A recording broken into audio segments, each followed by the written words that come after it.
خليني اسالك عن عوده الدوري. كلام كتير عن الغاء الدوري، عوده الدوري، عوده الدوري بدون جمهور. بصفتك كابتن منتخب مصر ونجم النادي الاهلي وخبرتك الكبيره، انت مع اي اتجاه في ظل المعطيات اللي بتعيشها البلاد حاليا يعني؟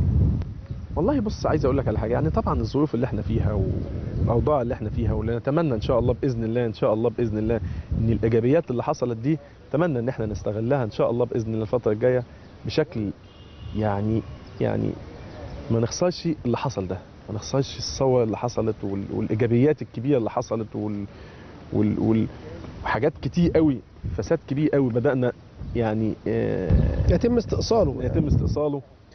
فانا شايف ان عوده الدوري، والله يمكن انا شخصيا ده رايي الشخصي، شايف ان طبعا عوده الدوري لازم نرجع، ولازم الدوري يتلعب، لاني انا بتكلم على مش ككرة قدم بس، ككل رياضات، لان الرياضات ده شيء النهارده احنا بنقول ان احنا عايزين نبقى، عايزين حريه، عايزين تحضر، وعايزين احترام لينا كبني ادمين.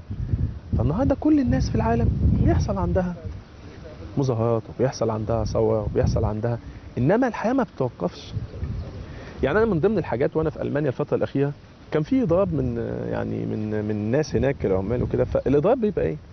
يقول لك احنا بنضرب لمده ساعتين بس، اللي هو بنبعت رساله الناس المسؤوله بالظبط لمده ساعتين، لكن بيكمل شغله، ما بيبعدش عن شغله. لان في النهايه هو النهارده لو عمل اضراب، ولو النهارده لغينا الرياضه والناس عملت اضرابات والكلام ده كله، طب احنا هنتقدم ازاي؟ طب احنا هنعيش ازاي؟ طب الناس دي يعني الناس هتجيب لها مرتباتها منين؟ الناس هتصرف منين؟ فلازم يبقى احنا بنقول بالنادي بالتحضر، وبالنادي بالديمقراطيه، وبالنادي بالحريه. فلا، لازم نمشي بحياتنا طبيعيه، ومن حق كل واحد ان هو يعترض، بس بالاسلوب اللي هو ما يعطلش الحياه، ما يعطلش العمل، وما يعطلش القيمه قيمه الثوره اللي احنا عملناها. فان احنا كل واحد يلتزم في شغله، وان احنا عايزين عايزين الدوري يرجع طبعا. طب بدون جمهور ولا بجمهور يا كابتن؟ لا، بالجمهور طبعا، لان النهارده زي ما قلت لك، النهارده بعد 25 يناير اعتقد ان كمان لازم احنا كمان نتغير. يعني احنا بنغير الفساد وبنستأصل رموز الفساد، ولكن احنا كمان لازم احنا نبدأ بنفسنا. يعني احنا كل واحد النهارده يبدأ بنفسه. لا، انا هتغير النهارده، هتغير ان انا مش تمشي حد، انا مش تمشي خصم، انا مش انا بتكلم على الجمهور اللي بيحضر، ان انا النهارده اجي اشجع بشكل مثالي، بشكل حضاري. ده اللي احنا عايزينه. ان انا النهارده الايجابيات بقى بتاع المجتمع نفسه، ان انا النهارده ان انا النهارده ما اخالفش المرور، ان انا النهارده ما اذيش حد. بتبقى سلوكيات حاجه تانية خالص مختلفه. انا لازم النهارده احنا عملنا ثوره عشان نغير الفساد، وحاجه عظيمه والله. يعني كلنا كنا بندعو بنقول يا رب البلد دي عايزينها في احسن حال، في احسن مكانه، عايزين نحافظ على ده بقى. ان احنا كنت متوقع ان الثوره تنجح وتبقى ثمارها بهذا الشكل؟ بص، طبعا هي في حاجات كتير قوي حصلت، هو ترتيب المولى عز وجل. يعني يمكن افضل حاجه في الثوره دي اني ثوره بلا قياده، ثوره نظيفه، الناس طلعت كده يعني بعفويه بالظبط. فدي الحاجات اللي ميزت الثوره. الشباب بداوا، ولكن لازم نقول ان هي مش ثوره شباب بس، لا، ثوره كل فئات المجتمع، وشيوخ وسيدات واطفال. يعني هم الشباب بداوا، ولكن فعلا الثوره يعني خلاص بقى في انتماء من الشعب كله. ففي البدايه انا يمكن طبعا بدايه الثوره كلها انا كنت موجود في قطر لمده حوالي 11 او 12 يوم، كنت في فتره التاهيل بتاعتي. بس كنت بتتابع بالتاكيد؟ اكيد طبعا كنت انا عايز اقول لك انا لو في مصر كان الموضوع هيبقى اسهل، لان بقى كان الموضوع صعب جدا جدا على الواحد، والواحد مش فاهم اي حاجه، ومش فاهم هو في ايه اللي بيحصل، كان الموضوع صعب. فهو زي ما قلت لك، هو توفيق المولى عز وجل ان الامور تحصل، ولكن في النهايه انا شايف ان نجحت، ونجحت بشكل قوي، وبرادة شعب بالكامل. زي ما قلت لك، هو في البدايه كان في بعض مطالب، ولكن طبعا يمكن الاسلوب الخاطئ في التعامل مع الشباب طور الامور، وده كان في مصلحتهم يعني، وده كان في المصلحه. في المصلحه لينا كلنا، لان في الاول وفي الاخر هو اي حد يفتكر النهارده يقول لك اصلي في ناس مش مع الثوره وفي ناس مش، لا ازاي؟ لان الاستفاده هتعم مصر كلها يعني لكل الناس. ولادي، انا عايز ولادي يتعلموا تعليم كويس، عايز ولادي يتربوا تربيه كويسه، عايز كل الناس اللي ليها حقوق تاخدها. والناس اللي بتقول لك اصل ممكن مثلا لعيبه الكوره دول بعيد وهم فين وهم بيكسبوا، ده سؤال لوحده يا كابتن، عشان يعني يمكن في بعض الناس زعلانه من بعض نجوم الكوره انهم ما شاركوش. انا هوضح يعني بعض الناس في ناس مش عايزين نغفل حقها، يعني الكابتن نادر والكابتن هادي والكابتن سيد، كابتن ابو تريكه، سيد معوض شارك، انما يعني نجوم كتير كان الناس بتامل مشاركتهم وده ما حصلش يعني. بص انا هوضح طبعا كل الامور دي كلها، ولكن زي ما بقول لك ان انا يعني احنا عايزين نقول ايه، ان هو ربنا اللي يسر الامور، ربنا اللي سهل الامور، ربنا اللي مشاها بالشكل ده، لان هو الناس كلها طلعت لهدف واحد، هو الصالح العام. ما كانش حد عنده مصالح، عشان كده ربنا سهلها، وعشان كده ربنا يسر الامور، وعشان كده ربنا مشاها بالشكل ده، وعشان كده ربنا كشف لنا قد ايه كم الفساد اللي كان موجود. يمكن احنا كلنا كنا موجودين وعارفين ان في فساد موجود وفي بس مش لهذه الدرجه، ما حدش يتخيل، ما حدش يتوقع. ففي النهايه احنا سعداء باللي حصل، واحنا بنقول الحمد لله رب العالمين ان ده حصل، والحمد لله ان النهارده بدا يبقى في ناس فعلا خايفه على البلد، وبدا في ناس فعلا بتحب البلد بشكل فعلا صح، وبدا في ناس بتدور على انها كل واحد ياخد حقه بالشكل الصح. ولكن نفسنا بقى نستغل اللي حصل ده كله ده بشكل ايجابي.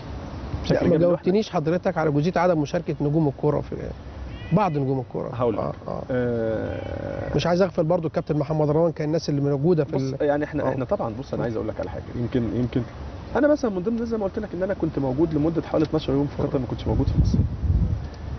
ولما رجعت كنت ممكن انزل ميدان التحرير، وكنت ممكن ابقى موجود مع الشباب او مش هنقول بقى الشباب بس، مع كل الفئات اللي موجوده، ولكن ما كنتش عايز بعد 12 يوم اجي انزل فالناس تقول لك انتوا جايين دلوقتي يعني تسرقوا الاضواء منهم يعني. بالظبط. مش موضوع نسرق الاضواء، هي المساله مش مساله اضواء ولا مساله اصل انت نازل. لا هو البعض دايما بيختار الجانب السلبي وبيركز عليه يعني. بالظبط كده. يعني انا دايما يعني مثلا اصل انا مش عايز انزل عشان ناس تاخدني مثلا وناس ومبسوطين مش هو ده يعني. انما انت موجود. يمكن انا طلعت في اكتر من برنامج واتكلمت وكنت قلت حق الناس ان هي تطلب بحقوقها، وحق الشباب ان هم يبقى ليهم قيمه، وان كل واحد يبقى ليه عمله، وان يتوفر له كل الامكانيات اللي تاهله ان هو يقدر يعيش عيشه كريمه. فكل ده طبعا احنا كان فيه دور ايجابي، ولكن مش عايز برضه الناس تضغط، لان مش كل نجوم الفن طلعوا، مش كل نجوم الرياضه طلعوا، مش كل نجوم السياسه طلعوا يعني. لان السياسه برضه موضوع انا ممكن ما افهمش فيه وانت ما تفهمش فيه، واغلبيه لعيبه الكوره ما يفهموش في السياسه، فبيبقى قلقان ان هو يعني مش انا مش عايز اتكلم كلمه تحسب عليا. طب انا اقول لك انا مثلا لما جيت اتكلمت في ناس عجبها الكلام وفي ناس ما عجبهاش الكلام، ودلوقتي في ناس هيعجبها الكلام وفي ناس مش هيعجبها الكلام. بس احنا لازم نحترم راي بعض، والثوره قائمه على احترام الاراء الاخرين يعني. الثوره هدفها زي ما قلت لك ان احنا طلعنا نقول ايه، احنا عايزين حريه وديمقراطيه. الديمقراطيه بتقول ايه؟ راي الاخر. انا النهارده ممكن يكون لي راي وانت ليك راي، بس في النهايه احنا مش عايزين نخون بعضينا. يعني من ضمن الموقف مثلا كان حد يقول لي طب انت مش تنزل التحرير؟ يا جماعه انا هو انا في النهايه مش دي مصلحتي، مصلحه ولادي ومصلحه اهلي ومصلحه بلدي انت فاهمني؟ بس مش لازم يعني مش معنى وجودي في التحرير هو ده ان انا اكون موافق او مش موافق. انت فاهمني؟ فهو الناس يعني يمكن زعلانه بسبب ده ان الناس ما نزلتش والناس ما ساندتش لا، الناس بالعكس، الناس كانت موجوده ومسانده، وكل واحد ليه رايه، وكل واحد بيعبر بطريقته، كل واحد ليه خطواته اللي خدها الايجابيه. انت فاهمني؟ انما دايما لو واحد اتكلم عادي مش هيبقى محسوب عليه الكلام، انما لو واحد الناس بتحبه وبتثق فيه والكلام ده كله اتكلم، ممكن ناس تصورها بشكل تاني. وما اكثر المواضيع يعني انا زي ما قلت لك انا طلعت مثلا واتكلمت وكده، ناس كتير قالت لك هم بداوا يتكلموا دلوقتي لما حسوا لا يعني فانت مش طايد الناس كلها. انما اللي انا عايز اقوله احنا مش عايزين نخون بعض، لان احنا في النهايه شعب واحد، واللي هيفيدني النهارده هيفيد اخويا وهيفيد اختي وهيفيد اهلي وهيفيد كل زي ما انت قلت مصر كلها.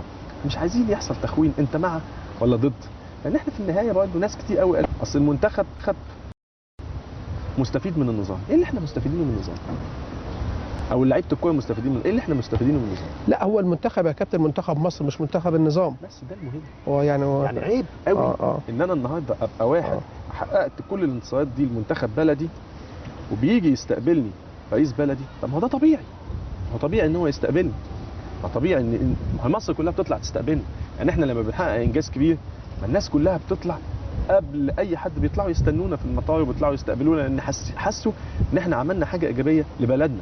واحنا لما بنلعب لبلدنا، ما بنلعبش الاشخاص.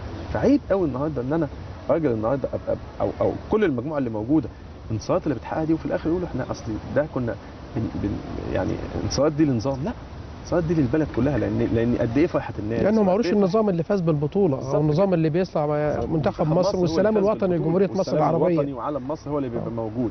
انت فاهمني؟ فده اللي برضه يعني احنا برضه محزننا شويه ومزعلنا شويه ان الناس تقول علينا ان الناس تقول بعد ما احنا خلصنا وتعبنا وادينا لبلدنا واحنا بندي لبلدنا، احنا بنتشرف ان احنا بنلبس فانيله بلدنا، يجي ناس تطلع تقول لك اصل ده منتخب نظام او ده منتخب. يعني ايه اللي احنا مستفيدينه يعني؟ ما هذا طبيعي انك انت لما بتكسب وبتحقق حاجه كويسه لبلدك وبتعلي اسم بلدك، ما طبيعي انك انت بتستفاد في انك انت تاخد مكافآت. طبيعي انك انت النهارده كل الانديه، انت النهارده لما تحقق بطوله مش الانديه بتدي مكافآت؟ بالتاكيد. بس فهو ده الطبيعي. فانا بس عايز اقول للناس بالعكس، هم ما يزعلوش من لعيبه الكوره. لعيبه الكوره دول جزء، اغلبيه لعيبه الكوره على فكره كلها من فئات بسيطه، ومن فئات هي الفئات البسيطه في الشعب. لان لعيبه الكوره دول على فكره مش اللي هم اتولدوا ولاد وزراء او ولاد، لا اغلبيتنا على فكره ناس بسيطه، كله بيكافح يعني لحياه كريمه. يعني مثلا النهارده في نغمه برضه طلعت كده في الفتره الاخيره برضه، لعيبه الكوره بياخدوا ولعيبه الكوره مش عارف ايه ولعيبه الكوره.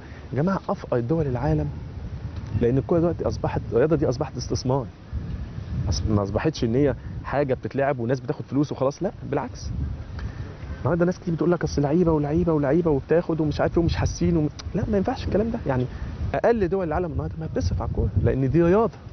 خلينا يا كابتن نسن الامور دي جانبا، منتخب مصر ومباراه جنوب افريقيا والناس مترقباها، وهل المنتخب هيتاثر بفتره الايقاف دي طويله جدا ولا لا؟ الناس برضو قلقانه ونفسها تشوف منتخب مصر المتوج 3 مرات على التوالي، مش معقوله ما يكونش في نهايه افريقيا. اكيد طبعا هيتاثر، طبعا اكيد. ما هي الاحداث دي اثرت علينا كلنا، وده اللي انا بقوله، ان احنا عايزين نستفيد بالايجابيات دي، ان احنا يعني ما نتعطلش اكتر من كده. يعني احنا عايزين بقى ننهض بقى بالوطن وننهض بقى بالامه. والمنتخب هيتاثر، ولكن ان شاء الله باذن الله، يا رب ان شاء الله ان المنتخب فعلا يسعد الناس دي، وفعلا يثبتوا للناس ونثبت للناس ان ده منتخب مصر في الاول وفي الاخر، مش منتخب اي حد. احنا بنلعب باسم بلدنا وبنلعب باسم منتخب مصر عشان بنفرح الشعب الطيب ده.